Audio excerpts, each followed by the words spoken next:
Vous informer, c'est notre souci majeur. Pour toute information politique, culturelle, sportive, abonnez-vous sur votre chaîne Bibiche Mbombo officiel. Bibiche Mbombo officiel, l'information à temps réel. Abonnez-vous massivement et vous ne serez pas déçus. Bibiche Mbombo officiel is the best.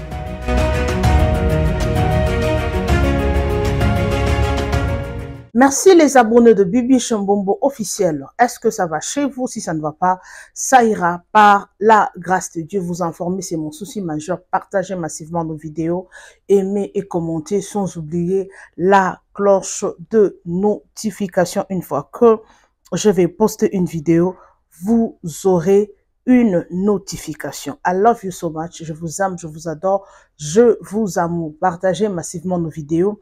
Aimez et commentez, ok? Et comme ça, la biso vrai kitoko makasi. Alors, nous continuons toujours avec le sujet du pays parce que toi, on a beaucoup de biso anytime ba news ezagoya, anytime. Chaque jour, bazo kanga ba M23. Chaque jour, bazo kanga ba M23 na Congo. Nazo yebate what is going on ba M23 ba koti ndenge nini na Congo. Et puis nazo la bino interview ya Kagame alobi guerre ezouta na Congo, pas ezouta na Congo eza Belgique. Eza nango yete. Pourquoi bazokosela ka Rwanda makambo? Makambo eza awa bayi politique, bao balingaka politique boya nanu to mekampe koyoka biloko yo to mekampe ko analyser ngo ensemble na bino na bike ba papa ba maman o bolingaka mboka na biso boza na chaîne na bino. Alors donc, bah, image c'est belé. Il y a aussi une prophétie pour Kagame. En tout cas, Bino Boyoka Makambo. Donc, il y a beaucoup de vidéos. Le président Sassou Nguesso, Yepe Aloba qui pour na Congo Boyoka Makambo. Oh, il y a somo. Aloba qui, en tout cas, sans plus tarder, mes amours, télévision et sa radio te, Ngaina Bino Together, Tokende, Kolanda ba émission. Moi, je vous demande de partager, aimer, commenter.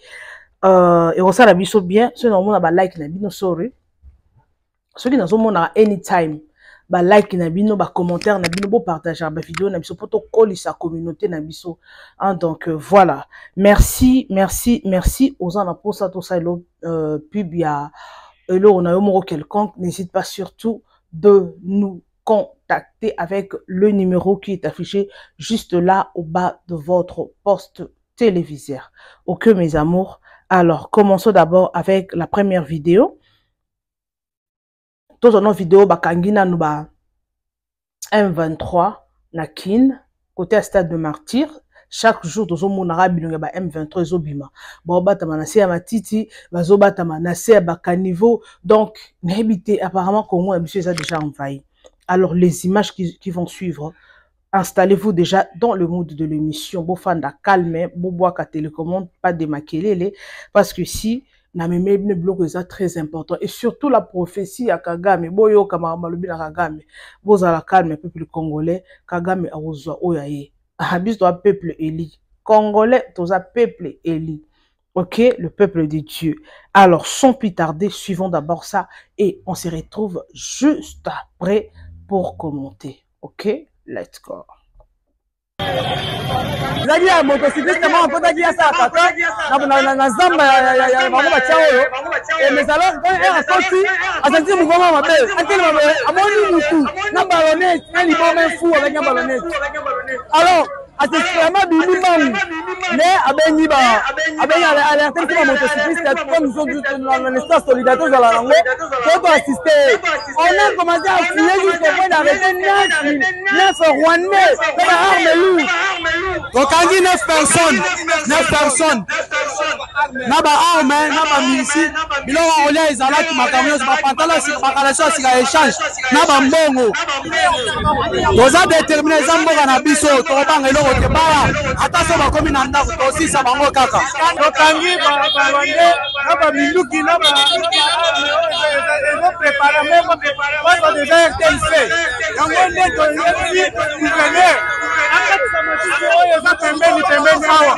Et puis eza papa moko atanda ko communiquer. Chaque fois soki tokangi Rwanda moko a communiquer. Tokangi Rwanda moko a communiquer. Oyeki kokanga na suka awa, keta na sika awa. Na bi mutaliboma akoso patola ya sika akati yango boy. Baronde bakoti bazala ba arme na ndo ya mike. Tomoni mo awa na mopanza ulpo mukota uleri bakangi set.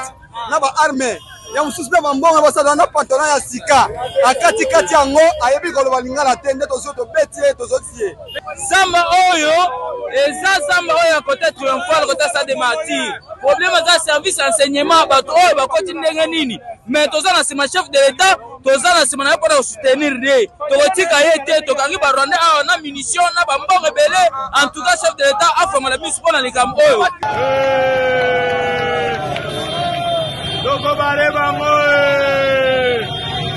There is outright dishonesty by almost all parties that should have dealt with the matter. You are aware there have been even mercenaries from Europe. These mercenaries are from Europe. They are not from anywhere else. And you have never had any party in Europe complaining about having their own people as mercenaries in this problem. They have always talked about other things, but they never came to that. So, and they keep, everything is Rwanda. What is, how do you address such a complex and a serious problem by just blaming actually the victim? I even hear, surprisingly, I always hear countries like Belgium talking about Rwanda, asking for punishments for Rwanda, but they are the guys who... Merci Jésus. J'ai vu tous les Congolais se mettre ensemble.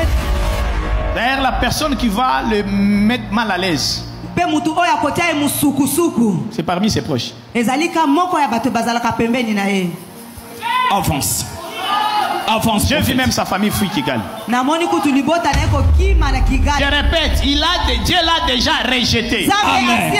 La troisième des choses, je l'annonce comme un prophète. Tout le pays qui les soutenait, la semaine prochaine, j'ai vu clairement, tous ces pays commencent à se retirer. Amen. Yes. Commencent à se retirer. Et ils se retrouvent sans soutien. Et ainsi me parle le Seigneur. Écrivez ces jours. Yes. Je l'ai dit et je l'annonce.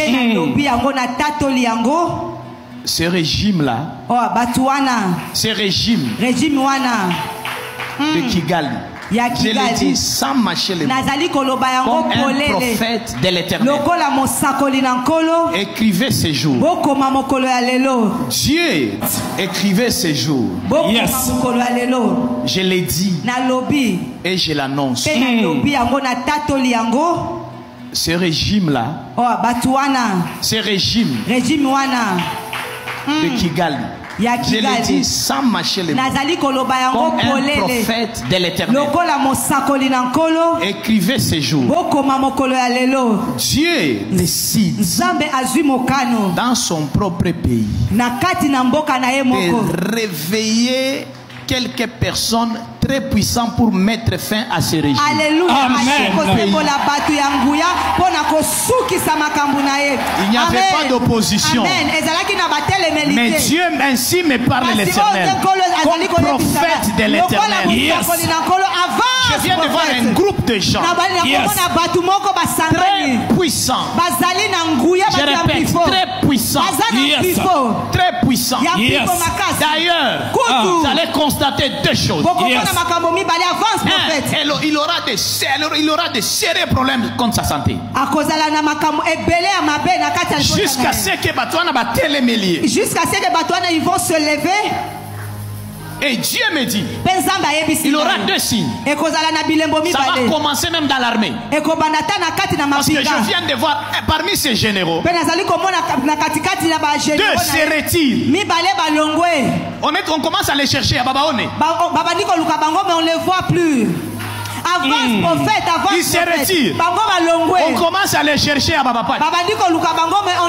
Et l'Esprit de Dieu me dit, Dieu lui-même décide de s'en charger avec ces combats. Amen. Parce qu'il y a eu le sang innocent. Amen. Et la deuxième des choses, Dieu me dit, il décide de mettre fin à son régime à cause d'une seule chose, parce qu'il avait humilié l'église. Et Dieu l'a déjà rejeté. Dieu l'a déjà rejeté. Dieu l'a déjà rejeté. Yes. Je répète, Dieu l'a déjà rejeté. Amen. La troisième.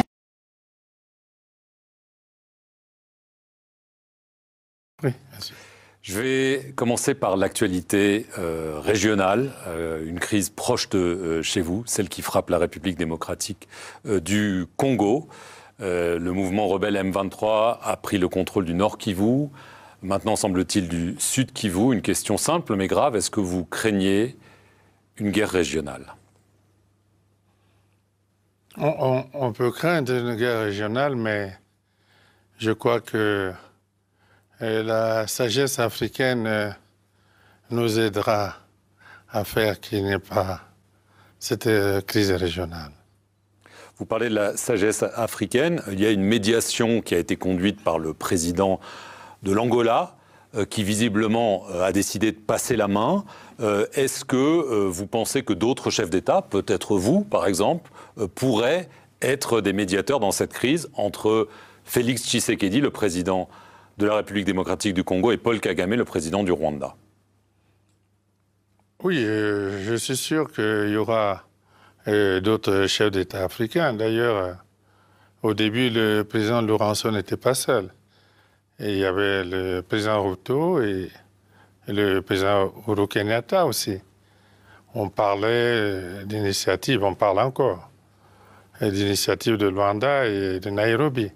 Donc, je crois que le président angolais pourrait passer le relais à d'autres dirigeants africains. Donc vous pourriez être un médiateur dans cette crise? Bon, c'est ce que l'on verra, mais...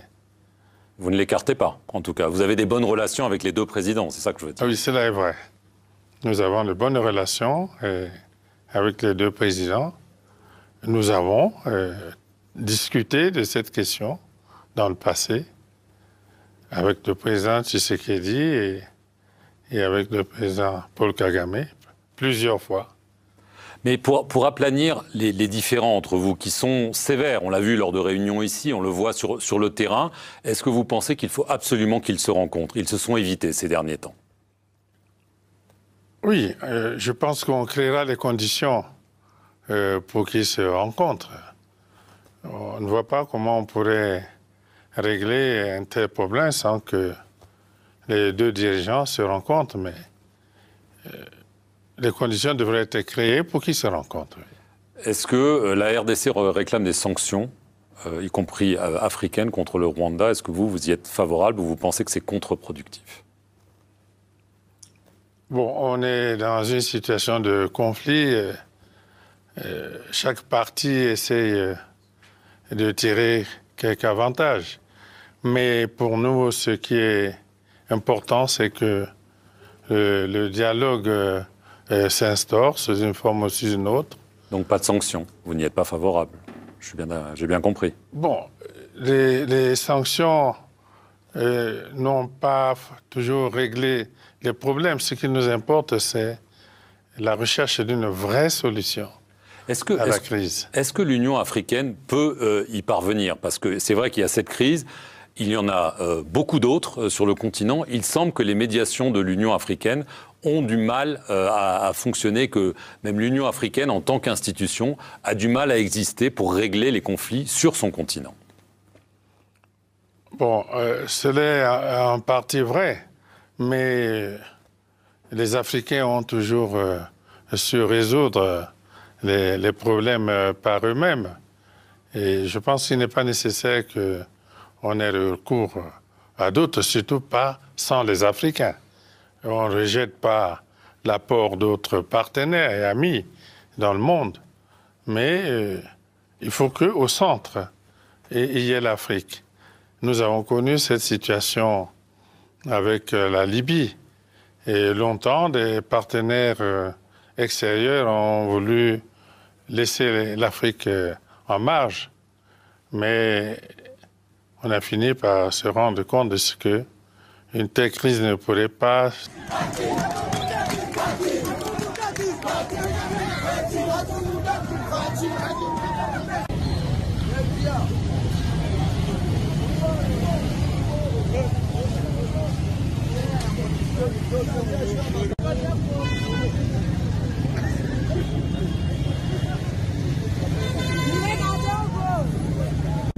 Jeshi yenye kupatikana ndani ya kambi ya MONUSCO inaleta danger kwa wakaaji sivili. Naomba watoke bila kwa haraka ndani ya kambi kusudi wakaaji wabaki ndani ya sekirite. Watu wa Samia RDC na jeshi ya Burundi tunaomba warudi kwao, kama vile MONUSCO. Probleme ya Kongo itatatuliwa na wakongomani wenyewe. Tshisekedi hana uwezo ya kuleta amani, aache utawala.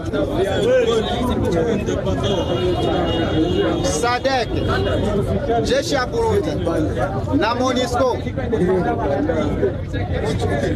kuonekana kwao inaleta huzuni, kwani inaleta fununu za kwanza kwa vita ndani ya mjini wetu wa Goma. Wakaaji wa Goma hatupendi tena vita. Asante. Les militaires dans le cas de la MONUSCO constituent un danger pour les civils. Nous demandons qu'ils sortent immédiatement de ce cas pour que nous puissions rester en sécurité. Le genre de Sami RDC et les militaires burundais doivent rentrer chez eux. Tout comme la MONUSCO, notre problème sera résolu entre nous Congolais. Tshisekedi n'est pas à mesure d'assurer la paix, il laisse le pouvoir. Le 17 février.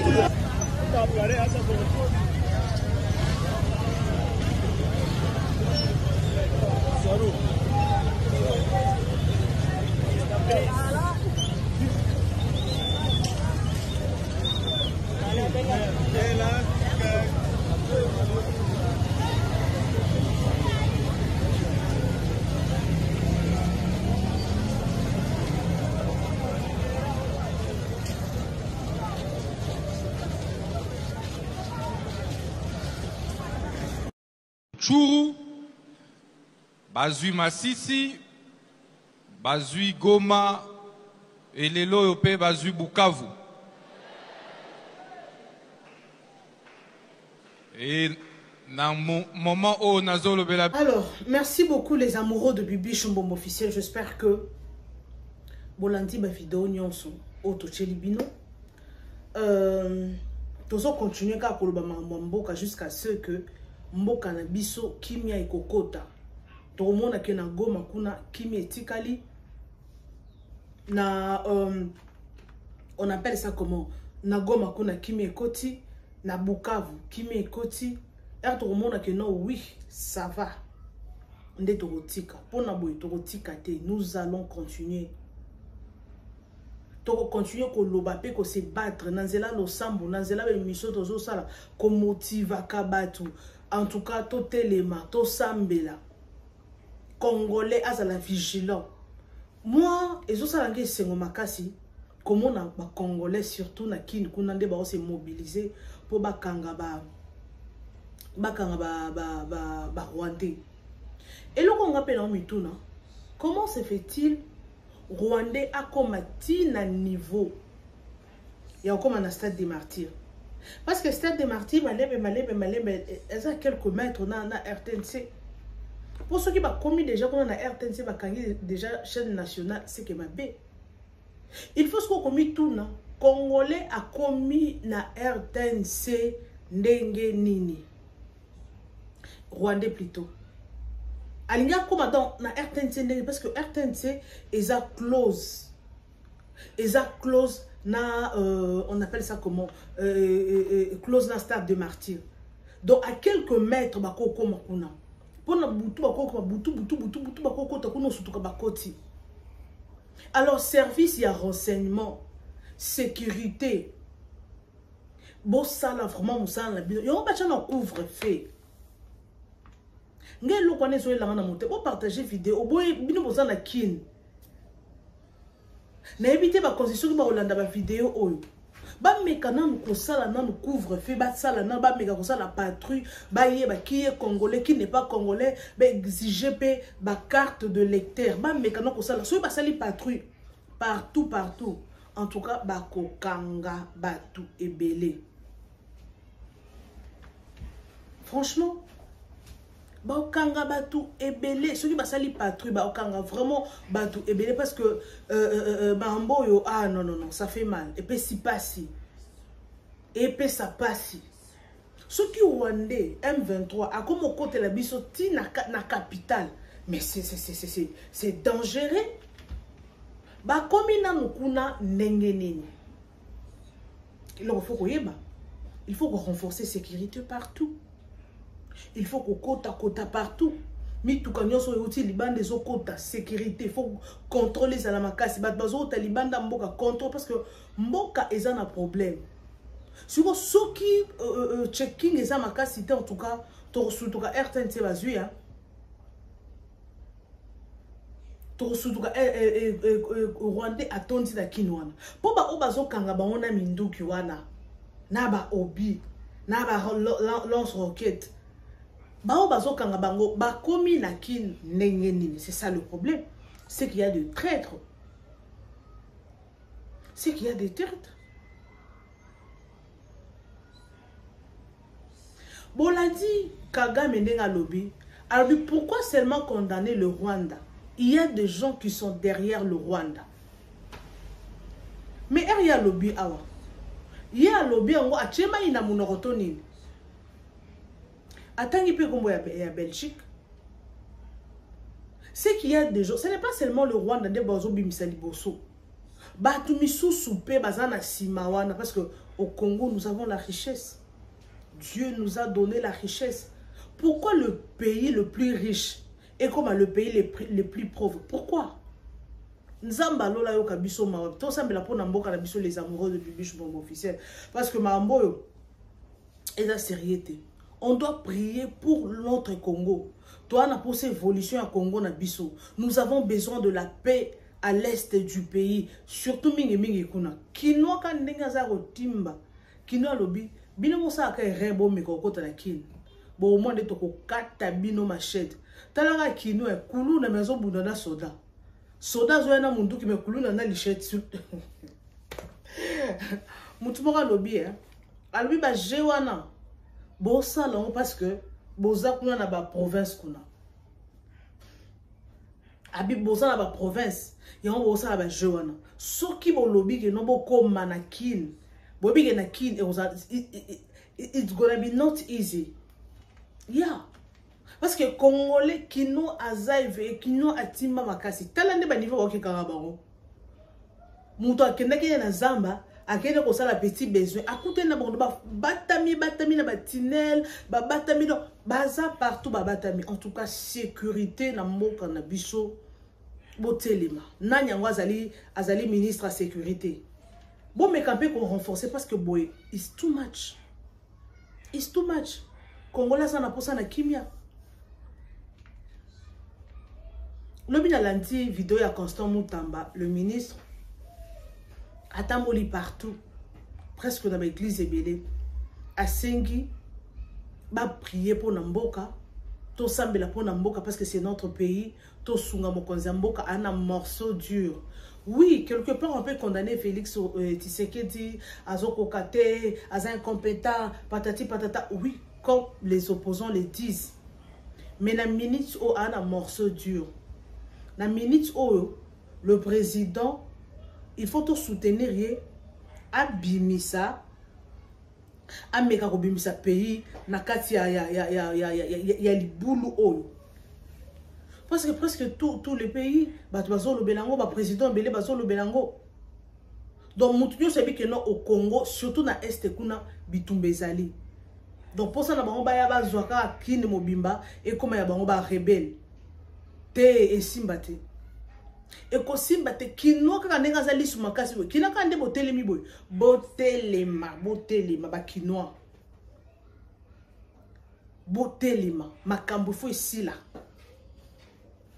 Ngelo Kagame a lobby abi eza très important. Pourquoi bino boso condamner kaka? Donc on dirait bolingi eza le rôle bozui masumu nyonso bolingi bo latisa na nzoto. Ya zaneka éclairer. Bo s'attaquer pe na batu mususu. Bo s'attaquer ngelo oyo a lobby etike nga makasi na ebite so bino pe bolandi. Na ebite so ki bolandi ti na suka. A lobby Rwanda azaye mon côté. Il y a des gens qui sont derrière lui. Et ça, na bateau, na simanae. Nathalie Nabi, non, il a raison. Il a raison. Donc, bango nyo so bazo tinde, yo kende, bino mokota, tozo kaka, sko, mboka oya biso moko. Eza dirigé par bato mususu. Te, wana, makile kotanga. Ah, wane go simba te. C'est mikaga, toza biso na biso, ata toko fingana, ata toko sala na mabe. Toza biso na biso, mais mutu akuuta libanda te. Munguna akuuta libanda te, aya ko dominer. Aya ko dominer, aya ko diriger biso. Never is not gonna be happen. It's gonna happen. Te toboyango, it's not gonna be happen. Toboyango. Toboyango na motema moko. Congolais telema. Kinois telema. Bino pe bosala na ebite bino. Yo kinois timbe. Kinois niveau kinois zali sumaka kinois timba ya kosakana te. Surtout ba wewa na basa très important. Wewa moko soka a motiver wewa moko ka soka a salika ka alerte. Au moins de ba wewa ba sopana. Pour la nuit, baby, quand on va mourir, c'est l'alerte, c'est que et l'eau danger, zali. Au moins, on va souper. Donc, bah ouais, ceux qui vont entourer, il a que aux anneaux, tu as 0% à Rokima. Tu n'as pas la chance de s'en sortir. Nde au moins bakangi 9. Ceux qui basent 9, faut pas kanga bango. Nde bakangi bango na ba interroger bango. Ba tout na bango et comme il tient à niveau ya nengeni au bino bon se retrouver à. Ba tout na bango. Dès que tu yeba réellement qu'est-ce qui se passe, bah comme nous avons besoin de la paix. Toi, on a pas ça Congo parce que apparemment Afrique du Sud a pu se compatir nabiso hein. Président et Afrique du Sud a zo compatir nabiso donc il va bien hasard ready hasard prêt il y a côté les mais soutenir Congo en cas de problème ou ceux qui Rwanda linga ça ceux qui a déclenché bitumba bango ba ça prêt à soutenir oui bana ba ko ba sali. Parce qu'elle a évité ceux qui ont prêt à soutenir yo, je ne pense pas que et le Rwanda easy non et la gratuité is not going to be for mahala, nothing for mahala et le bana nothing for mahala nyonso et ça tu donnes donna tu donnes on te donne pesa c'est que Afrique du Sud a zoapé quelque chose de retour. Congo, nous avons déjà de problèmes très graves. Il y a transport, il y a classe yabana, dollar comment, il y a d'abord plein de choses au Congo et au résoudre. o ba konzambo kana biso ba ko résoudre mais ba tiki na makambo wana ba kena ba na makambo ya bakena ba na makambo ya on appelle ça comment bakena ba na makambo goma kuna parce que oui wana ils ont concerné ba être humain ngana on sepela nde ba tumususu ba opposant. Oui, c'est une bonne chose aux oppositions, mais ce que les opposants n'engagent pas au CP là que Goma bazui, Bukavu bazui. Tout ça pourquoi? Oui, vous êtes des combattants, vous allez combattre pour la Kimi na mboka na biso. Ce que Kimi est na mboka te, pourquoi vous allez CP là né lokwana? Pourquoi vous allez CP là né lokwana? Ce que et on la binu esengo. OK, non ce qui est Félix, Azama B, Azalima B, Azabo Enabo. OK, c'est bon. Ce que et ça la binu esengo.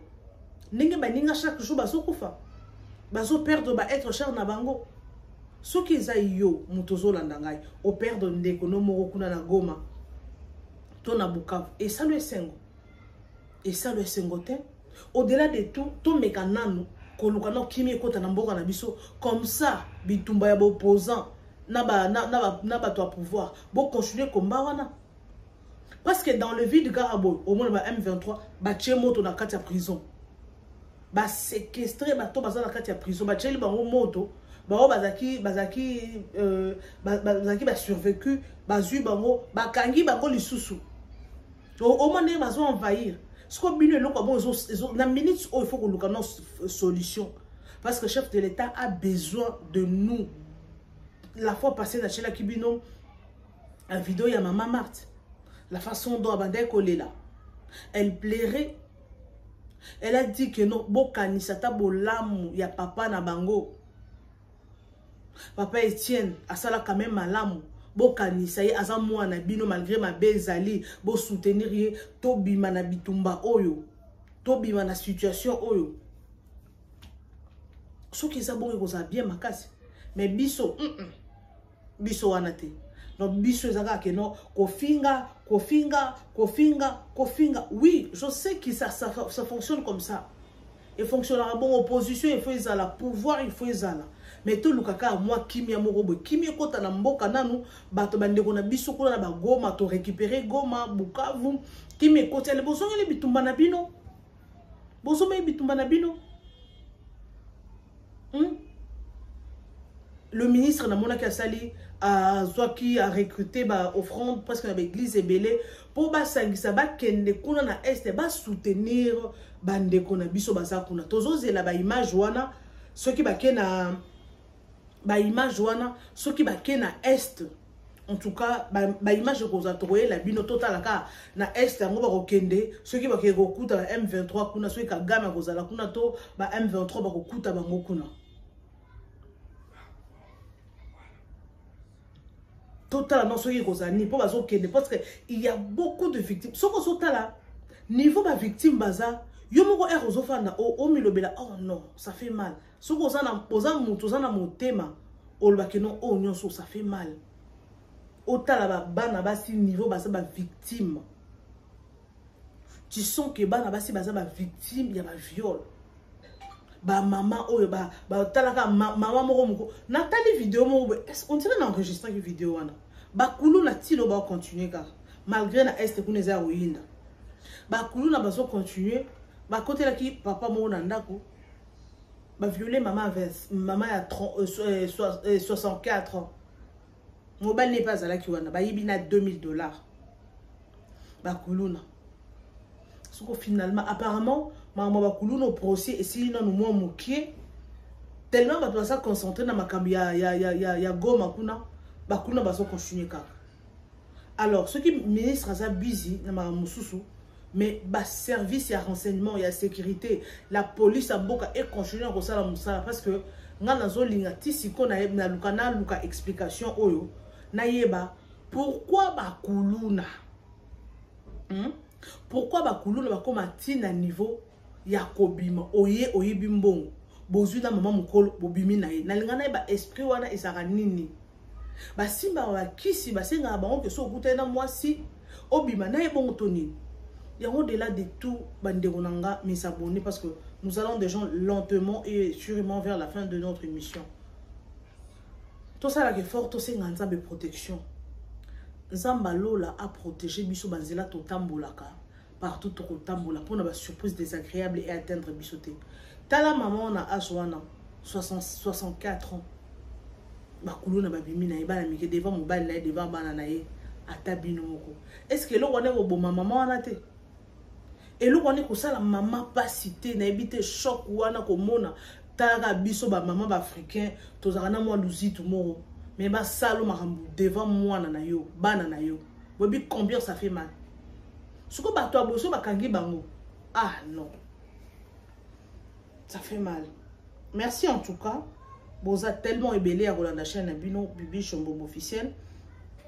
Partagez massivement nos vidéos. Aimez et commentez.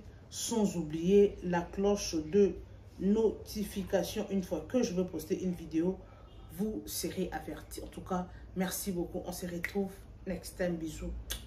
Bye bye. Vous informer, c'est notre souci majeur.